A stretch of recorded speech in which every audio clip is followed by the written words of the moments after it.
How is your anatomy going on? Is it moving or stagnant? Moving? That's fine. It should be moving, not stationary. That's it. And you will go through. Today we will discuss about pharynx. Pharynx means anybody, I want to know what basically you know about pharynx.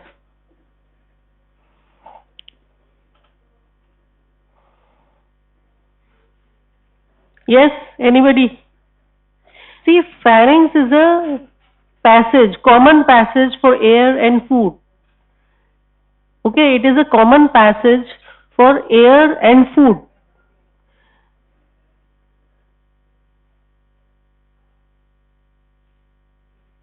Yes? Yes, come in, come in.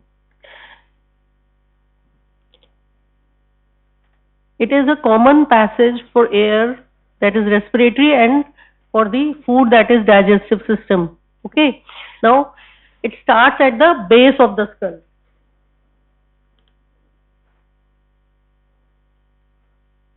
Yes, come in.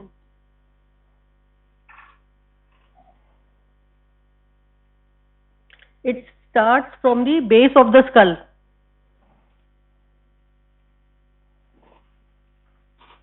Here.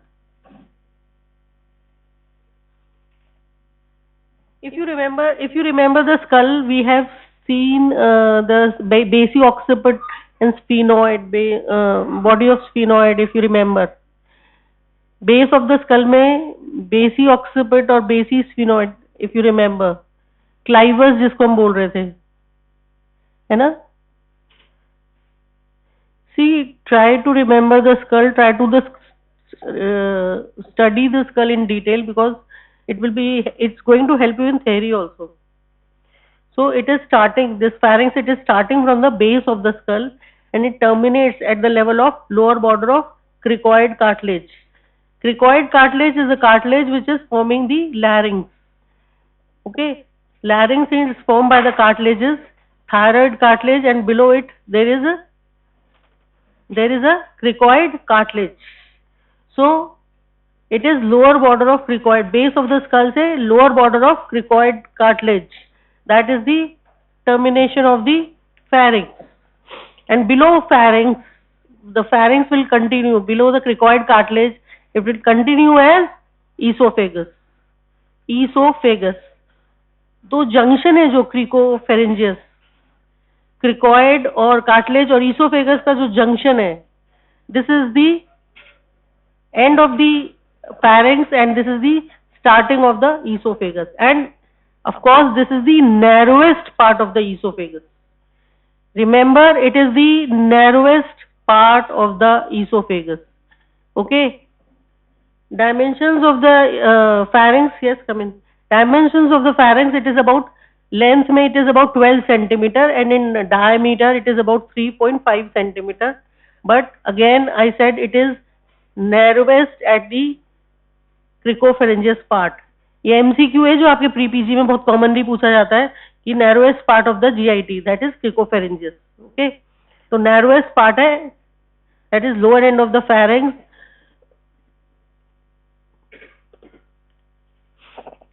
Behind it ends at the level of C6. C6.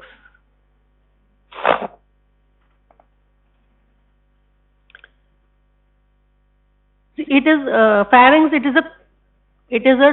Basically it is a tube which is made of muscles and fascia. It is a muscular tube made of fascia, muscles and fascia. Okay, and आप समझो वो tube जो deficient है आगे से, anteriorly it is deficient, पीछे से ये ट्यूब बिल्कुल कंप्लीट है, पर आगे की जो वॉल है, एंटीरियर वॉल है, वो इसकी डेफिशिएंट है. It is communicating with all the three passages.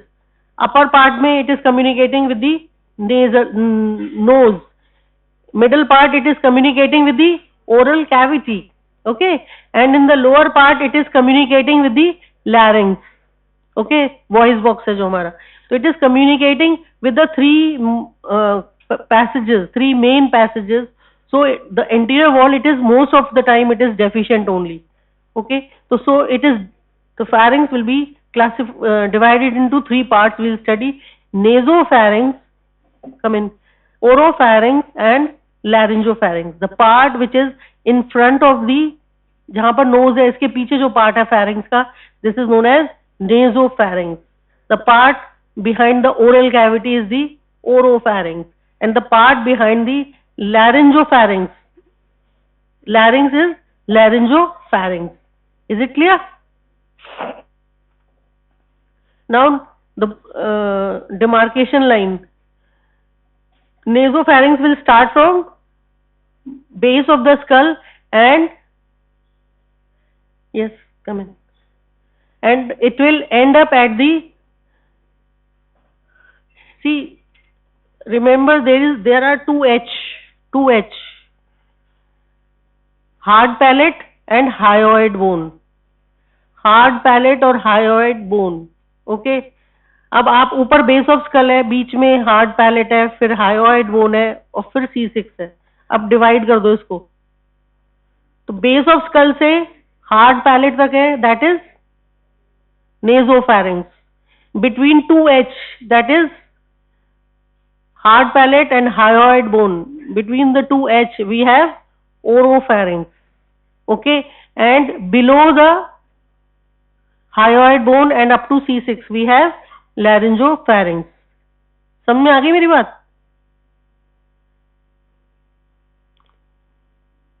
आ गई समझ में? यस. तो नेजोफैरिंक्स का जो एक्सटेंट है, it is from the base of skull to the hard palate. Okay, from the hard palate to the hyoid bone, this is the oropharynx. Okay, and from hyoid bone below, it is the laryngopharynx. Okay,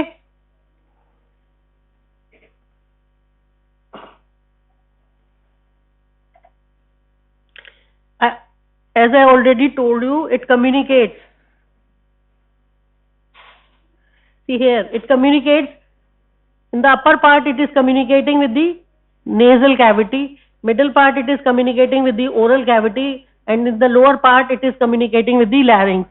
Larynx again will continue as trachea. Larynx जो है वो continue हो जाएगा as trachea, and pharynx will continue as esophagus. You remember trachea and esophagus, ठीक है ना? तो pharynx जो होगा वो continue हो जाएगा as esophagus, and larynx it will continue below as trachea. Okay?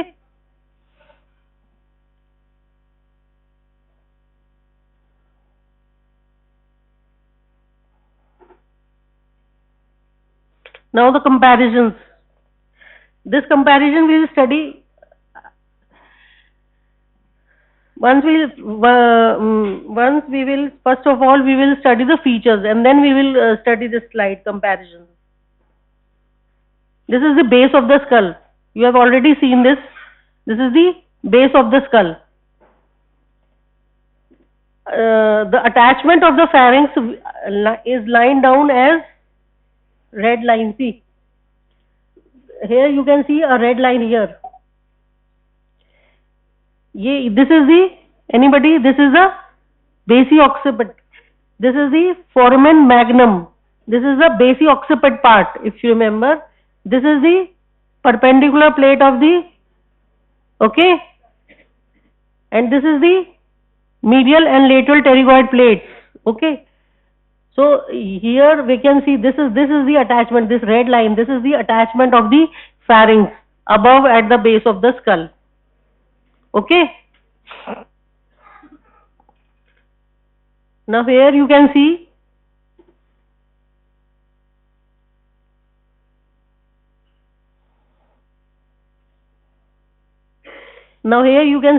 this is the larynx. This is the larynx, thyroid, this is the hyoid bone. Can you see this? This is the hyoid bone, this is the thyroid cartilage, and below this is cricoid cartilage here. And this is the trachea which is started, rings of the trachea. Okay, this is the cricoid cartilage and this is the thyroid cartilage. Okay, and this is the hyoid bone. Mandible, you already know about mandible. This is maxilla. Okay, Do you get it? We'll come back to this because I'll be showing you attachment of the muscles on this. Now nasopharynx here. This is the nasal cavity. Okay, the part behind this is the nasopharynx here. ये जो pink colour में दिख रहा है, this is nasopharynx and this is the nasal cavity. Nasal cavity में क्या चीज, I mean nasal cavity की लेटरल वॉल है ना नोज की, जो उसमें क्या चीज दिखाई देती है हम लोगों को? टर्बिनेट्स है, कॉन्का है. कॉन्का समझते हो? What are concha? हाँ, yes, they are bony. Yes, come in. Only one is bony बच्चे, वन इज बोनी, बाकी तो मेम्ब्रेनस है ना. Inferior concha that is only bony. ठीक है ना. अपर टू कॉन्का जो है, कॉन्का मीन्स शेल्स. देखो दीवार पे अगर हम शेल्स क्रिएट कर दे, ठीक है, दैट इज कॉन्का. ओके, तो here you can see the three concha. See this superior, middle and inferior. Can you see this? This is the superior concha, this is the middle concha and this is the inferior concha. Inferior concha is basically bony, बाकी दो जो है वो membranes होते हैं. Okay, तो जो तीन कॉन्का होंगे, ये इसने क्या किया, डिवाइड कर दिया नेजल इसको वॉल को मिएटस में. Superior meatus, middle meatus and inferior meatus. Am I clear? The three concha, superior concha, middle concha and inferior concha, these three they have divided the nasal lateral wall of the nose into superior meatus, middle meatus and inferior meatus. समझ में आ गई बात? Now behind this, this is the pink area which is known as nasopharynx. तो nasal cavity से जब हम nasopharynx में enter करेंगे, this is known as anybody posterior. आप लोगों ने स्कल में पढ़ा है बच्चों ये? नोज की पीछे जो आपको दिखाई देता है स्कल पे, क्या बोलते हैं उसको? Posterior nasal choanae. ये आगे जो हमारी नोज की ओपनिंग है, इनको क्या बोलते हैं हम? आपने स्कल में जो देखा है उसके अंदर नोज का कार्टिलेज नहीं है, उसको क्या एंटीरियर नेयर्स बोलते हैं ना. ऐसे ही वो पोस्टीरियर नेयर्स हुए ना. ठीक है, तो नेजल कैविटी से हम फेरिंग्स में जब एंटर करेंगे, नेजोफेरिंग्स में एंटर करेंगे, that is known as posterior nasal choanae या पोस्टीरियर नेयर्स. कुछ भी बोलो आप, पोस्टीरियर नेजल ओपनिंग बोलो, कुछ भी बोलो उसको. Do you get my point? Nasal cavity जब आगे एंटीरियरली खुल रही है तो उसे एंटीरियर नेजल क्योने बोलेंगे, और पीछे खुलेगी तो पोस्टीरियर नेजल क्योने. यहां से हम एंटर कर गए नेजोफेरिंग्स के अंदर. समझ में आ रहा है सबको? Now here you can see there is an elevation. Can you see this opening? Can you see this opening here? This is the opening of the eustachian tube. Eustachian tube कहाँ पढ़ी है आप लोगों ने?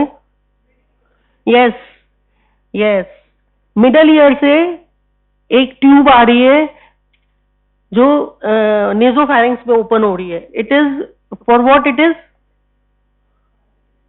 Balance, to equate the pressure in between the middle ear. Tympanic membrane के दोनों तरफ pressure equal करने के लिए this tube plays the role. Okay, Eustachian tube. Okay, तो यूस्टेशियन ट्यूब कॉमनली आपसे पूछते हैं ये चीज कि मिडल ईयर में एंटीरियर वॉल से आ रही है. Anterior wall of the middle ear and lateral wall of the नेजोफेरिंक्स.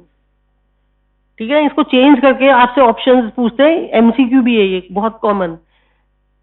Middle ear में एंटीरियर वॉल और नेजोफेरिंक्स में lateral wall. Okay, this is the eustachian tube. You will study that in detail. Okay, now this is the opening of the pharyngeal opening of the eustachian tube here. Can you see this? इसके ऊपर एक elevation दिख रही है हमें. Can you see this elevation? This is anybody? क्या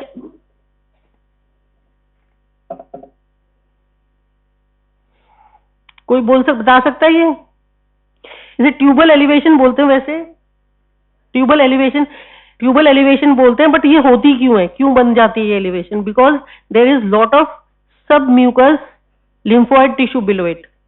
oral cavity, nasal cavity, यहां पर हम बहुत सारा sub mucous, yes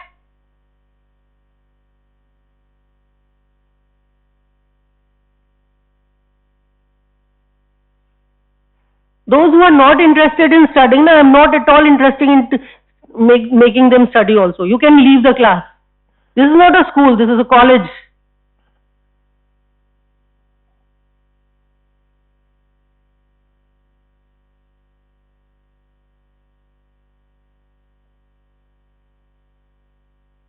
In the oral cavity and the nasal cavity, we study lot of submucous collection of the lymphoid tissue. ठीक है, that is known as submucous. जो collection होगा lymphoid tissue का, क्यों है यहाँ पर, क्यों क्रिएट करना, मतलब नेचर ने वहां क्यों क्रिएट किया? Anybody, any guesses? Because lot of we are expose to lot of antigens over here. Nose से एयर आ रही है पूरी बाहर, ओरल कैविटी से हम जो भी आप खाना खा रहे हो उसमें there are lot of antigens. So we are exposed to antigens, lot of antigens at these places. So nature it has created a lymphoid tissue collection over here to combat that. ठीक है ना? तो यहाँ पर here this tubal elevation is because of the collection of the lymphoid tissue over here, and this collection is known as adenoids. Okay, this is the collection of lymphoid tissue. जैसे tonsil होते हैं ना, ऐसे ही यहाँ इनको adenoids को हम Luschka tonsil भी बोलते हैं. Luschka tonsil, adenoid was a old term, now इसको लुश्का टॉन्सिल बोलते हैं. और एग्जाम में आपसे पूछा जाता है the other name of adenoid is, या where is Luschka tonsil. Okay, समझ आ रहा है? यहाँ पर now there is, if you can see, there is a fold which is going down. See here, can you see there is a fold which is going down, one towards the palate and other towards the pharynx. Can you see a fold which is going down, one towards the palate and other towards the pharynx? तो जो fold palette की तरफ जाएगा उसको क्या बोलेंगे?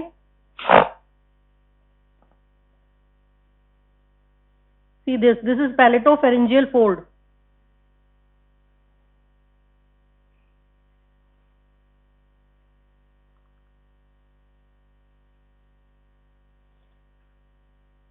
Lateral wall में I mean नेजोफैरिंग्स की जो कैरेक्टरिस्टिक्स है उनमें क्या क्या हुआ? This is the opening of the Eustachian tube, this is the adenoid, and behind it there is an elevation that is known as torus. Yes, come in. Torus. This is basically muscle, levator palati muscle, which is causing this elevation. Torus. Okay. Now there is an important thing which you have to understand. देखो soft palate जो है, see this is the hard palate. Can you see? And this is the soft palate. This is the soft palate. This is the bony part. See, this is the bony part, so it is known as hard palate. And behind this is the muscular part, so it is known as soft palate. ठीक है? अगर आप अपना mouth को देखोगे खोलकर तो उसमें बीच में सेंटर में you can see musculus uvulae hanging, है ना? यूव्यूला हैंगिंग होता है below. This is the soft palate. Now यहाँ पर सॉफ्ट पैलेट और वहां से palatopharyngeal fold will come down. Okay, this is known as, this palatopharyngeal fold जो होता है, this causes a thickening here. This is known as Passavant's ridge. Passavant's ridge. This is a very common question which is asked in your exam. What is Passavant's ridge? This is a fold of palatopharyngeus muscle. This is a fold of palatopharyngeus muscle. Okay, few fibers of superior constrictor also take part in it. अगर आपसे आपको options में पूछा जाए, दोनों है number, पैलेटोफेरेंजियस muscle भी है और few fibres of superior constrictor, तो that is the best answer. But अगर आपसे सिंगल में पूछा जाए एक आंसर में, that is more of palatopharyngeus. Second choice will be superior constrictor. Okay, तो palatopharyngeus and few fibers of superior constrictor, they form passavant ridge. Okay, and this passavant ridge here, this is the soft palate. This soft palate rises up, passavant ridge is pushed forward, and this causes the closure of nasopharyngeal isthmus. Nasopharyngeal isthmus. क्या हुआ? Nasopharyngeal isthmus is what? Ending of the nasopharynx, that is starting of the oropharynx. तो nasopharyngeal isthmus को मैं बंद क्यों करना पड़ता है? Whenever you eat something, it should not regurgitate back into the nose. जब आप कुछ खा रहे हो तो ओरल कैविटी से चीजों को हम ओरोफैरिंक्स में पुश करेंगे और ओरोफैरिंक्स से इट शुड गो डाउन, है ना? इट शुड गो डाउन ना into the oesophagus, towards the oesophagus. So it should not regurgitate back into the nose. So before swallowing, आप प्रोसेस पढ़ते हो swallowing का, उसके अंदर nasopharyngeal isthmus is closed before swallowing of the food, and this closure is because of elevation of the soft palate and approximation of the passavant ridge. They both come together and they close the nasopharyngeal isthmus, and then food is pushed down. You three, I'll throw you out of the class.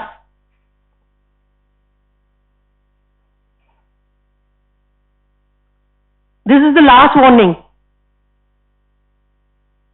Should I name you to 3 people and stand in class?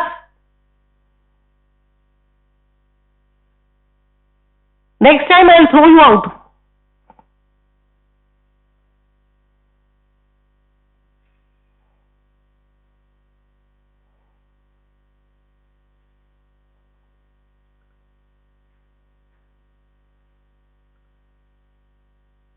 Okay, now the oropharynx. Oropharynx जो होगा वो कहां से start होगा? Nasopharyngeal isthmus down. Okay, right up to the, I told you the level कहां तक है? Between 2H. मैंने बहुत इजीली रिमेम्बर करने के लिए बताया आपको, यानी हार्ड बोन के लेवल तक, हार्ड बोन के लेवल तक. Yes,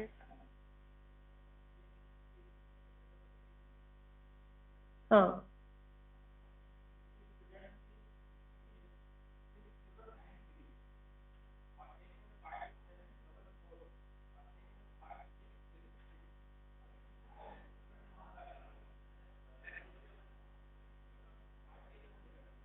yes. CR 6093 US 5744 RJ 19 5636. किसी का है तो प्लीज इसको हटाए.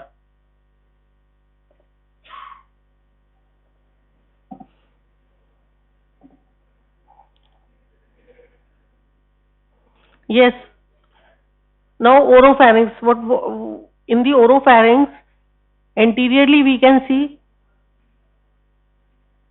Anteriorly here we can see. Okay. Here.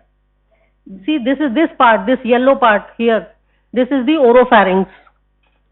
This is the oropharynx. Oropharynx. In the oropharynx, you can see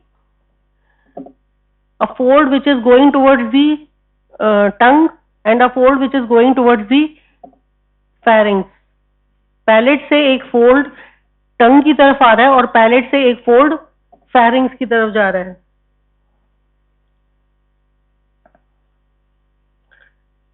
Here, this fold which is going from palate to the tongue, this is known as palate से tongue. टंग को हम क्या word use करते हैं? हम टंग का scientific word ग्लॉसस. Okay, तो पैलेटो ग्लॉसल fold. Okay, and जो पैलेट से फेरिंग्स की तरफ जाएगा दैट इज पैलेटो फेरेंजियल फोल्ड. ठीक है, फोल्ड का मतलब है यहाँ पे हम म्यूकस मेम्ब्रेन कवरिंग की बात कर रहे हैं, यानी कि वो म्यूकस मेम्ब्रेन का फोल्ड हुआ. Obviously this fold is arising because of some muscle, ठीक है ना. तो the muscle which is behind this, that is palatoglossus muscle and palatopharyngeus muscle, which is causing these folds. इनके ऊपर जब mucous membrane की covering आएगी तो हम इनको folds बोलेंगे, palatoglossal fold and palatopharyngeal fold. So here you can see this is the palatoglossal fold and palatopharyngeal fold, and in between, in the center, you can see there is palatine tonsil. Palatine tonsil, ये दोनों folds आप अपना mouth open करके देख सकते हो, ठीक है ना. Try to look into the mirror and try to see. You can see the palatoglossal fold also, palatopharyngeal fold also, and in between the two you can see palatine tonsil also. ठीक है, palatine tonsil.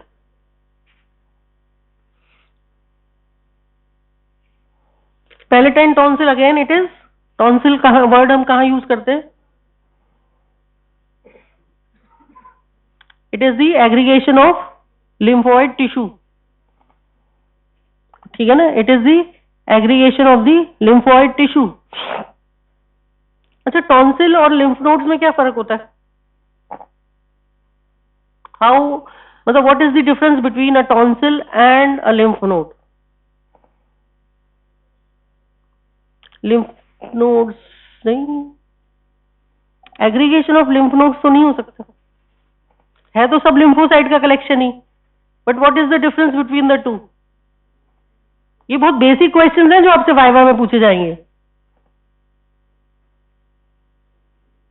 What is the difference between a tonsil and a lymph node? आज जाके पढ़ना.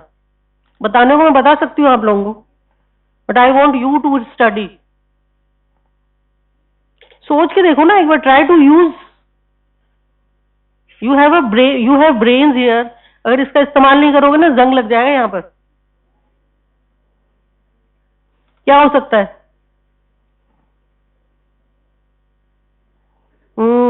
Yes, you are getting the point.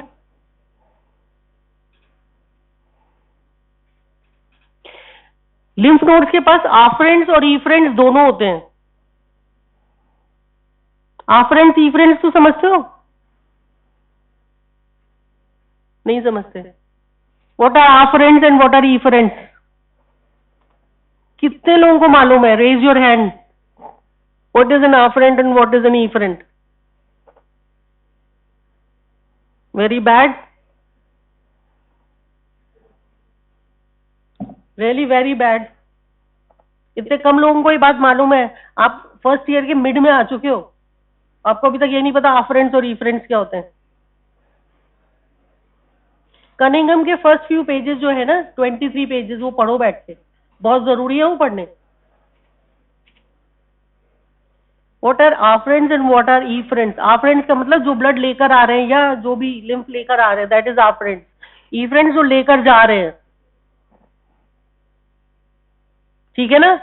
आफरेंट्स चाहे vessels हो, चाहे lymphatic channels हो, कुछ भी हो. Afferents which are coming to you, and efferents are which are taking away from you. ठीक है ना. तो लिम्फ नोड्स होते हैं, उनके आफरेंट्स भी होते हैं और उनके ईफरेंट्स भी होते हैं. पर टॉन्सिल्स जो होते हैं उनमें सिर्फ आफरेंट्स होते हैं, ईफरेंट्स नहीं होते हैं. Yes, ectopic node. आप लोग काफी अच्छा पढ़ाई कर रहे हो, खुद ही बाहर जाके पढ़ना, खुद ही जाके बाहर पढ़े. Come on, you 3 out. ये पीछे 3 गर्ल्स खड़े हो जाओ बच्चे यहां से. ये वाइट कलर के स्वेट उसमें है ना, सूट में स्पेक वाली लड़की, खड़ी हो जाओ. तुम पीछे मत देखो. यस, तुम्हारे बगल में भी 2 लड़कियां और पीछे की भी 2 लड़कियां, खड़ी हो जाओ सब बाहर. Come on out.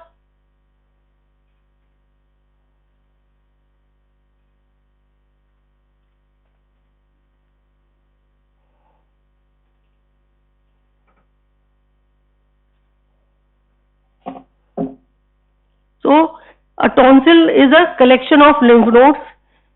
Palatine tonsil, again here we have palatine tonsil here, and posterior pharyngeal wall में again we have submucosal collection of lymph nodes. So a tonsil is a collection of lymph nodes. Palatine tonsil, again here we have submucosal collection of lymph nodes. Posterior pharyngeal wall में again we have submucosal collection of lymph nodes.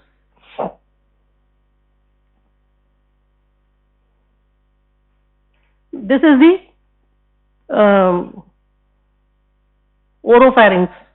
Now, here we study, see, one thing I want to make you notify this is, there is one thing known as Waldeyer's ring. Waldeyer's ring. आपसे short note आता है आपको ये. Waldeyer's ring क्या होता है? Waldeyer's ring is basically the collection of lymph nodes या lymph channels, ठीक है ना. लिम्फेटिक टिश्यू का कलेक्शन है जो हमारे oral cavity and nasal cavity के अराउंड है. इसमें आपने ऑलमोस्ट सब लिम्फ नोड्स पढ़ लिए, कलेक्शंस पढ़ ली. नोड्स नहीं, we are not going to use the word node here.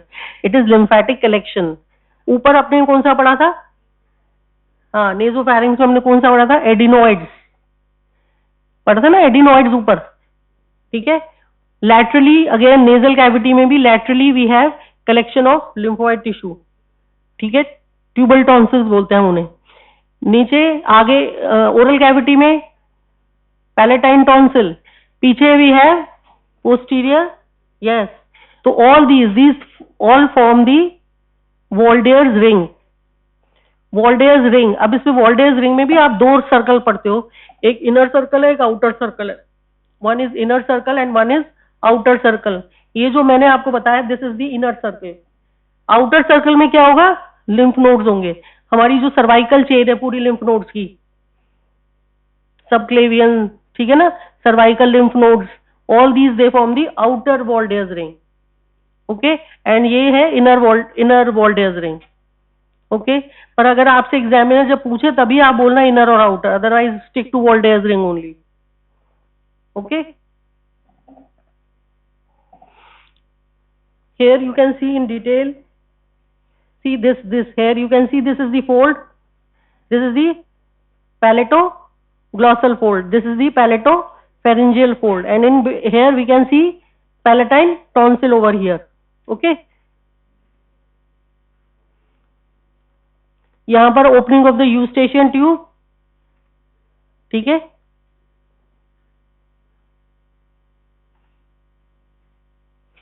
Nasopharyngeal isthmus I have already told you. Tubal elevation के पीछे एक चीज, हाँ, ट्यूबल एलिवेशन जो है इसके पीछे एक चीज है ये, this is fossa of Rosenmuller. Fossa of Rosenmuller. Here can you see, this is the fossa of Rosenmuller. There is a depress space behind, because ये एलिवेशन हो गई तो इसके पीछे एक डिप्रेस एरिया क्रिएट हो गया. This is known as fossa of Rosenmuller, and this is the most common site of development of cancer of nasopharynx. CA nasopharynx का most common site है fossa of Rosenmuller, which is present behind the tubal elevation. Okay, ठीक है. ये MCQ है, as it is ये question आता है आपको. Passavant's ridge I have already told you.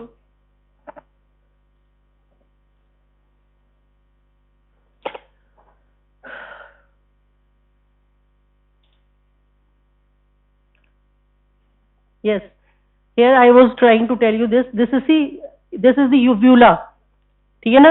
uvula, it is formed by musculus uvuli. इसके अंदर मसल है ना, बेसिकली फोल्ड जो है ये मसल की वजह से.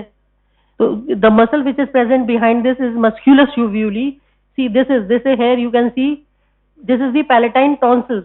Can you see on both sides? This is the palatine, there, here this is palatine tonsil. यहाँ आगे की तरफ जो फोल्ड है that is palatoglossus, ठीक है ना, और पीछे जो है पैलेटोफेरेंजियल. इन दोनों फोल्ड्स के बीच में है हमारी palatine tonsil. Okay,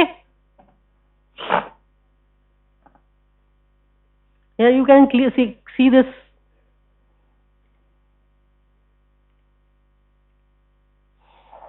oropharyngeal isthmus I have already told you. Laryngopharynx. लैरिंजोफैरिंक्स का जो मेन पार्ट है ये आप लैरिंग्स के साथ ज्यादा पढ़ोगे. आपको यहाँ पर जो चीज मतलब जो लैरिंग्स के हिसाब से इंपॉर्टेंट है, that is see here can you see, this is the epiglottis. Epiglottis समझते हैं ना सब लोग? एपिग्लॉटिस है ना, this is the epiglottis. Here we can see this is the piriform fossa on the two sides, and this is the post cricoid area. And this is the posterior wall. Basically ये लैरिंजो pharynx दिखाई दे रहा है हमें, ठीक है. This is the post cricoid area and this दोनों तरफ हमें जो दिखाई दे रही है दिस इज पायरिफॉर्म फॉसा. पायरिफॉर्म फॉसा की इंपॉर्टेंस क्या है? आप लोगों ने देखा है जो खाते हैं और वो कहते हैं फिश का वो कांटा फंस गया अंदर. Have you heard this? This is the area where ये पायरिफॉर्म फॉसा जो जहां पर ये चीज फंस जाती है.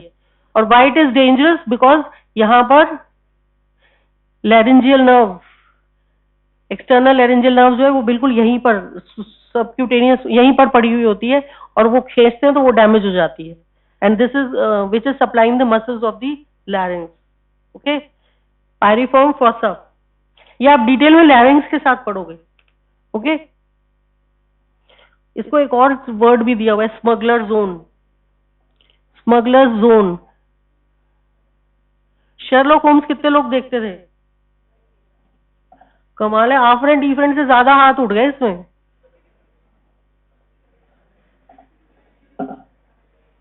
उसमें एक ब्लू कलर का स्टोन था जो छुपा के रखता था, वो पढ़ा है? द ब्लू डायमंड, है ना? तो वो पायरिफॉर्म फॉसा में रखता था वो. यस, वो जो डायमंड उसमें ब्लू डायमंड जो दिखाया, जो शर्लॉक होम्स उसे ढूंढ लेता है फाइनली, वो कहाँ छुपा के रखता था वो ब्लू डायमंड वो ये पायरिफॉर्म फॉसा है ना, इसके अंदर रखता था. तो this is commonly known as smuggler zone also. लोग ट्रैवल करते ना इधर से उधर, वो लोग यहाँ पर डायमंड्स और चीजें रख के लेके आते हैं वो यहाँ पे. ओके, तो this is commonly known as smuggler zone also, piriform fossa. Okay,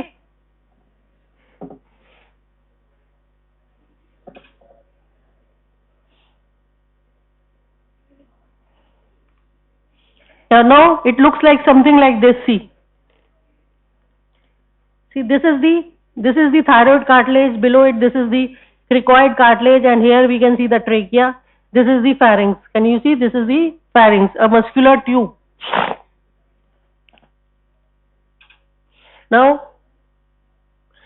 what are the layers of pharyngeal wall? सबसे अंदर देखो, हर जगह की जो लाइनिंग वॉल है वो एक ही है. सबसे अंदर से जाओ बाहर, अंदर क्या होगा? Epithelium, natural. अंदर म्यूकोजा है ना हमारा, उसके नीचे सब म्यूकोजा, ठीक है. उसके बाद मसल, यही तो होगा ना. और उसके बाद फेशिया. सब जगह कहीं के भी बॉडी. Yes, again 3 girls.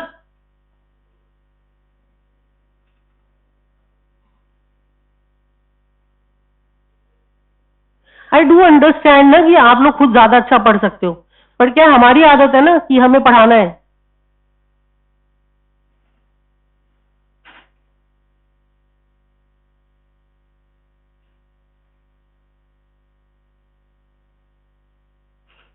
सबसे अंदर वाला जो लेयर होगा दैट इज म्यूकोजा. उसके बाद सब म्यूकोजा. उसके बाद muscular layer. Muscular layer is arranged in, कहीं पर 2 में है, कहीं पर 3 है, circular layer and longitudinal layer. Okay, and सबसे बाद फेशिया. ठीक है, म्यूकोजा. अब नाउ म्यूकोजा कैसा होगा? एपिथेलियम कैसी होनी चाहिए? आप लोगों को एपिथेलियम बहुत अच्छे से पता होनी चाहिए. नेजल कैविटी की epithelium what do you expect कैसी होनी चाहिए? Pseudo stratified. आगे ciliated columnar. Yes, pseudo stratified ciliated columnar nasopharynx की. और ओरोफैरिंक्स की non keratinized stratified squamous. Non keratinized stratified squamous. बहुत बेसिक सी चीज है, अगर आप इस बात को समझ लो. हमें स्क्वोमस एपिथेलियम कहां जरूरत होती है? डिफ्यूजन नहीं करती स्क्वोमस, प्रोटेक्शन. जहां हमें प्रोटेक्शन की जरूरत होती है वहां हम स्क्वोमस को रखते हैं. और जहां पे हमें सिक्रीशन डालनी है, ग्लैंड्स रखने हैं, वहां पे कॉल्यूमनर रखेंगे. Do you get it? See try to understand the function of the epithelium and you will get to know कि वो वहां पर क्यों है. सिलिएटेड क्यों रखते हैं? एब्जॉर्ब करने के लिए. Come out. यस, सिलिया क्यों होते हैं? ताकि वो जो पर डस्ट पार्टिकल्स है वो उनको ब्रश ऑफ करता रहे वो. तो सिलिया वहां पे जरूरत पड़ते हैं जहां पे हमें कंटिन्यूअसली, मतलब जहां रेस्पिरेटरी पैसेज है, ऑब्वियसली वहां हमें सिलिया की जरूरत पड़ेगी. जीआईटी में सिलिया क्या करेगा? ठीक है ना. तो जो नेजल पैसेज है और जो रेस्पिरेटरी पैसेजेस है वहां पर सिलिएटेड एपिथेलियम होगा हमेशा. ठीक है ना. लॉजिक समझ में आ रहा है? कॉल्यूमनर कहाँ होगा? जीआईटी में पूरा कॉल्यूमनर ही है. ठीक है. तो इसलिए try to understand the basic function and you'll get it. तो नेजोफेरिंक्स में हमारा जो एपिथेलियम है that is pseudostratified, yes, ciliated columnar. तो एडिनोइड्स के ऊपर जो कवरिंग है, एपिथेलियम कवरिंग जो होगी वो इसकी होगी. और पैलेटाइन टॉन्सिल के ऊपर कौन सी होगी? Non keratinize stratified squamous. बात समझ में आ गई? वहां ये क्यों और यहां ये क्यों है? Is it clear? ये पूछेंगे आपसे, बहुत बेसिक सा क्वेश्चन है. Do you get my point? Now we have 3 constrictor muscles and 3 dilator muscles. Dilator muscles जो है वो लॉन्गिट्यूडनली अरेंज्ड है, जो सर्कुलर मसल्स है वो कॉन्स्ट्रिक्शन का काम करती है. ठीक है. तो superior, middle and inferior constrictors. And we have 3 dilator muscles, stylopharyngeus, salpingopharyngeus and palatopharyngeus. Stylo, salpingo, palato. नाम से पता लग रहा है ये कहां से आ रही है मसल, अगर ध्यान दोगे तो. स्टाइलोफेरेंजियस का मतलब स्टाइलॉइड प्रोसेस से आ रही है. सैल्पिंजो का मतलब, सैल्पिंजो वर्ड कहां आता है? क्या मतलब होता है सैल्पिंजो का? ट्यूब. ट्यूब पढ़ी है ना? कहीं पर भी पढ़ोगे जहां ट्यूब होगी वहां सैल्पिंजो वर्ड आएगा. तो सैल्पिन, अभी हमने कौन सी ट्यूब पढ़ी थी यहाँ? Eustachian tube. वहां से जो मसल का फोल्ड नीचे आ रहा है that is salpingopharyngeus. Is it clear?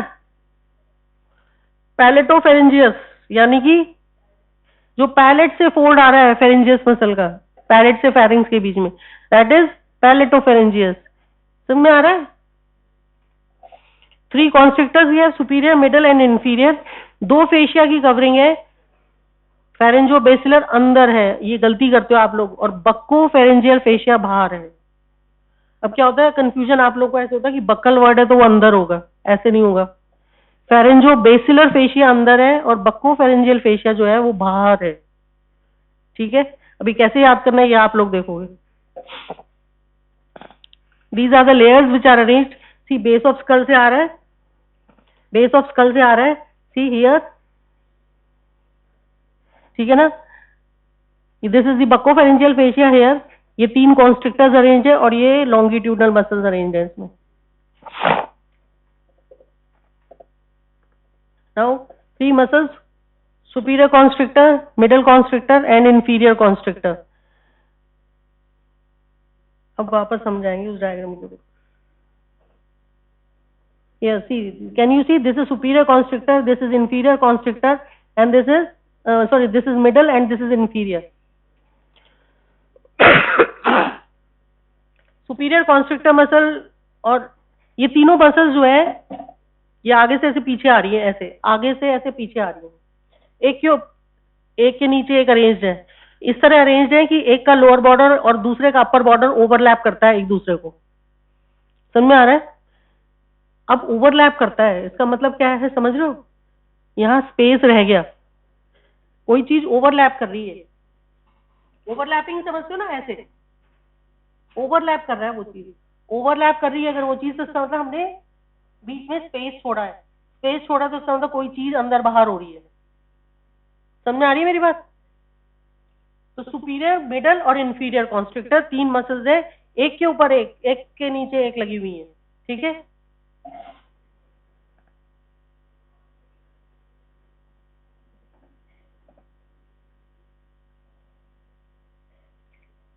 ये superior constrictor muscle. Superior constrictor muscle कहाँ से स्टार्ट होगी?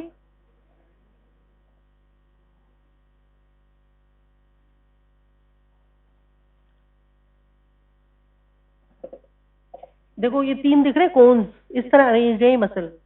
Can you see this 3 cones? मैंने कहा ना ये आगे से पीछे जा रही है, तो पीछे जो अटैचमेंट है इनका, इंसर्शन जो होगा वो एक ही जगह होगा, वो होगा पीछे जाके फेशिया के ऊपर। पीछे फेशिया पे अटैच है ये, ऐसे मसल ऐसे फोल्ड गया और पीछे जाके अटैच होगी तीनों। रैफे है, फेरेंजियल रैफे, पढ़ा होगा आपने ये रैफे।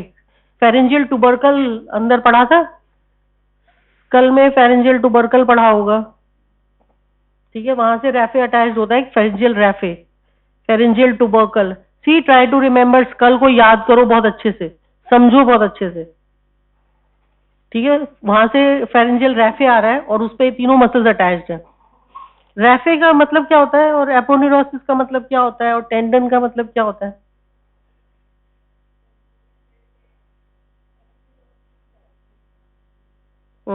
Aponeurosis is flattened tendon, yes. और रैफे? एपोन्यूरोसिस और रैफे में चलो क्या फर्क होगा? टेंडन को हमने फ्लैट कर दिया तो वो एपोन्यूरोसिस बन गया, प्लेट की तरह। रैफे का मतलब जो इंटरडिजिटेट कर रहा है।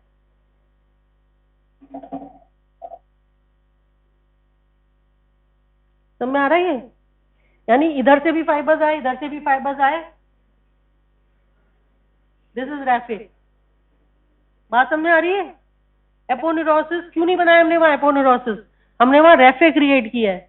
क्यों रैफे क्यों क्रिएट किया? एपोन्यूरोसिस भी तो बना सकते थे ना, क्यों नहीं बनाया? कंटिन्यूअसली कॉन्ट्रैक्शन रिलैक्सेशन चल रहा है ना, फूड पुश कर रहा है हमें, साइज हर साइज का फूड होगा। तो अगर हम इसे टाइट कर देंगे बिल्कुल इस जंक्शन को, फिर हमें यहाँ फ्लेक्सिबिलिटी क्रिएट करनी है ना। समझ में आ रही है? बहुत कम लोगों के ना ऐसे ऐसे हिल रहे हैं, सबके ऐसे ऐसे ही हिल रहे हैं।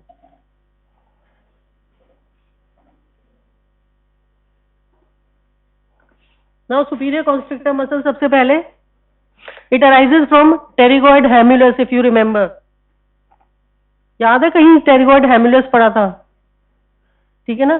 टेरिगोइड हेम्युलस से अराइज हो रही है। ये बच्चों तुम लोगों का ना शोर ज्यादा है, मेरी आवाज कम है तुम्हारे साथ।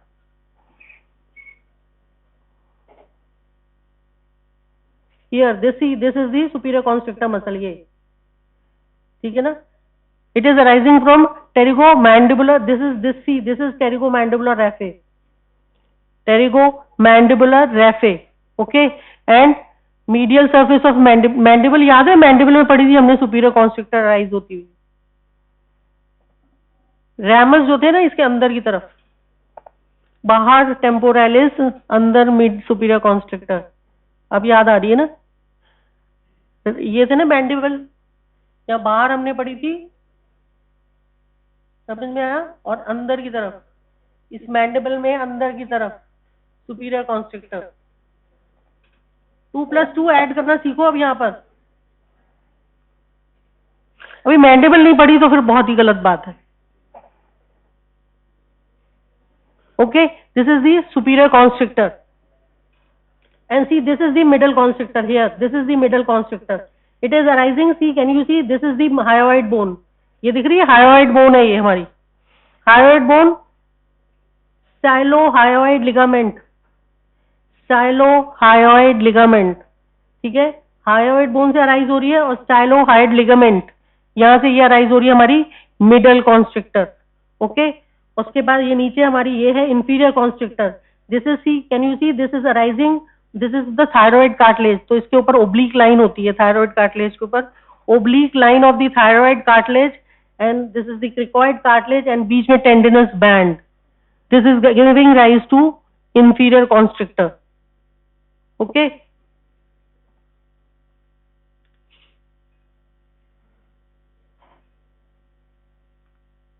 Insertion, I have already told you the constrictors के इंसर्शन कहाँ होते हैं, ठीक है? रैफे में पीछे जाकर।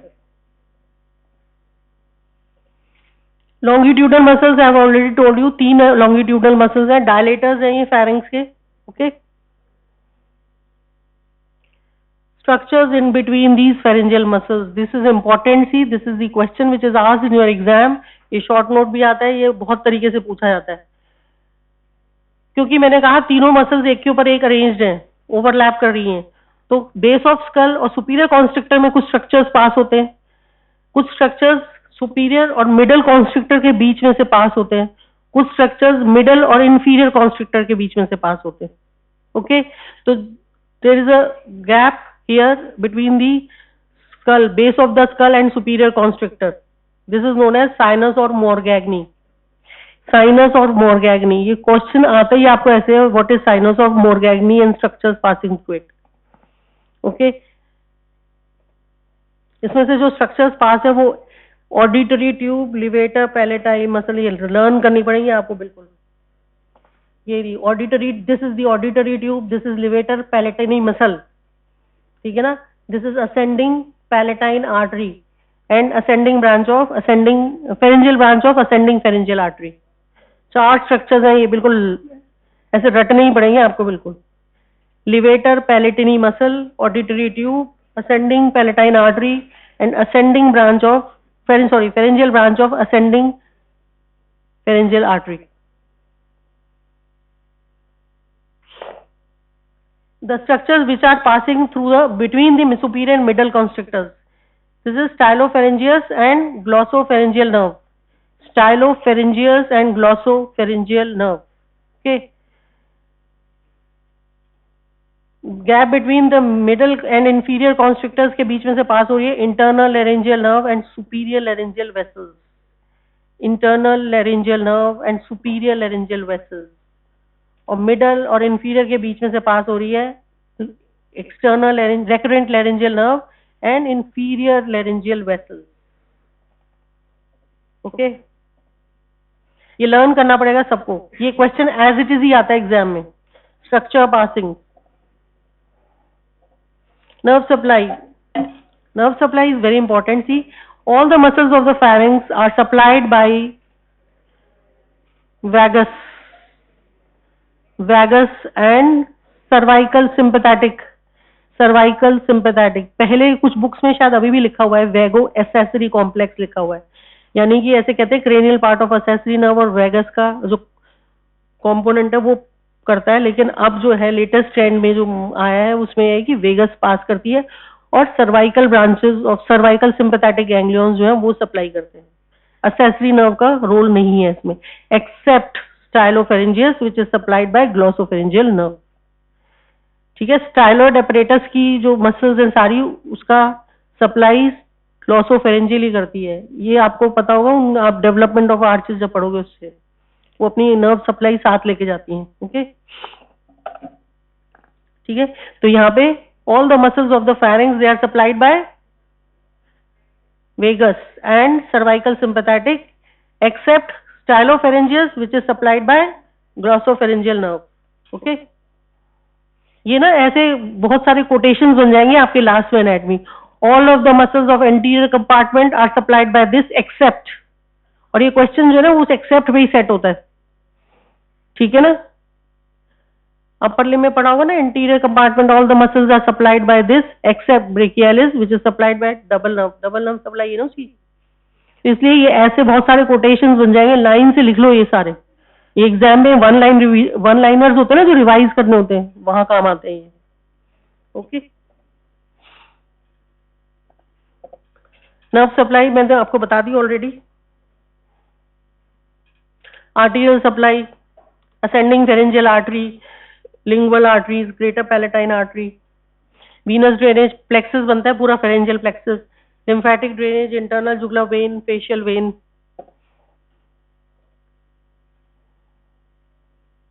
That's it. Applied aspect. अच्छा, अप्लाइड एस्पेक्ट में एक चीज आपसे पूछी जाएगी, किलियंस डेहिसेंस क्या होती है? किलियंस डेहिसेंस क्या होती है? शॉर्ट नोट होता है ये.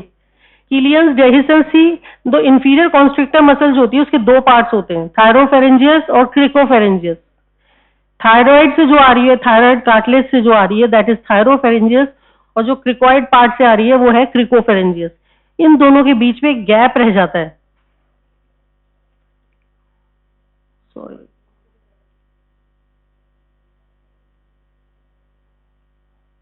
इन दोनों के बीच में देखो ये है हमारी थायरोफेरेंजियस, इन दोनों, ये देखिए दिस इज क्रिकोफेरेंजियस।